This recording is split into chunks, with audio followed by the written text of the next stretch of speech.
আজকে আমি আপনাদের সাথে এমন একটা রেসিপি শেয়ার করব যেটা বানাতে সময় লাগবে মাত্র 10 মিনিট। ব্রেকফাস্ট, ডিনার বা যে কোনো নিরামিষ দিনে একাদশীতেও আপনারা এই রেসিপিটা বানাতে পারেন। খুব কম সময় আর খুব সামান্য কয়েকটা উপকরণ দিয়ে এই রেসিপিটা তৈরি হয়ে যাবে।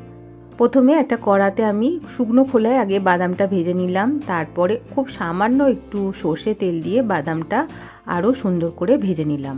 এর খোসাটা ছাড়াবো না বন্ধুরা, এর খোসাটা রেখেই দেবো। আমার চ্যানেলের রেসিপিগুলো আপনাদের যদি ভালো লাগে লাইক করবেন, শেয়ার করবেন আর সাবস্ক্রাইব করে আমার পাশে থাকবেন, আর অবশ্যই কমেন্ট করবেন। বাদামগুলো ভেজে নেওয়ার পর ওই পাত্রেই দিয়ে দিলাম কিছুটা সর্ষে তেল। প্রায় 2 চামচের মতন সর্ষে তেল আমি নিয়েছি। তেলটা একটু গরম হওয়ার জন্য অপেক্ষা করব। ততক্ষণে দেখিয়ে দিই কী কী আমি এখানে ফোড়নের জন্য নিয়েছি। কারি পাতা, কালো সর্ষে, হিং আর একটা শুকনো লঙ্কা। এদিকে আমার তেলটা গরম হয়ে গেছে।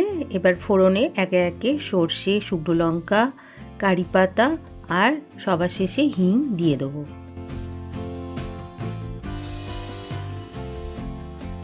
ফোড়নগুলো যখন গরম হয়ে যাবে তখন আগে থেকে আমি সেদ্ধ করে আলু রেখে দিয়েছিলাম, সেই আলুগুলো আমি দিয়ে দিলাম। এখানে সেদ্ধ করা আলুই দিতে হবে। প্রথমে আমি আলুগুলোকে ছোটো ছোটো করে কেটে নিয়ে একটা পাত্রে জল আর সামান্য লবণ দিয়ে আলুগুলোকে আমি সেদ্ধ করে নিয়েছি। সেই সেদ্ধ করা আলুটাই আমি এখন কড়াতে দিয়ে দিলাম।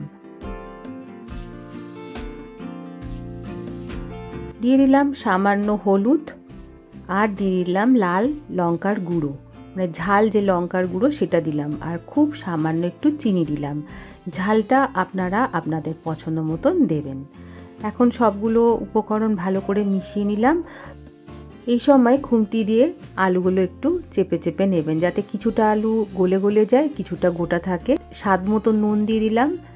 দেওয়ার পর ভালো করে মিশিয়ে নিলাম। আর আমি যেরকমভাবে করছি ঠিক এরকমভাবে কিছুটা আলু এরকমভাবে গলিয়ে নেবেন। হয়ে গেল। সবার লাস্টে দিয়ে দিলাম ভেজে রাখা বাদামগুলো সবার লাস্টে ঠিক নামানোর আগে আগে দেবেন।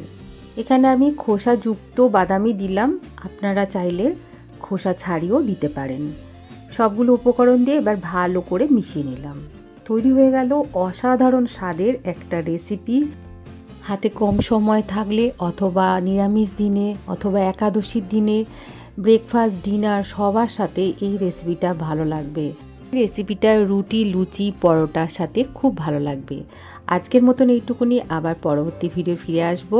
খুব ভালো থাকবেন, সুস্থ থাকবেন।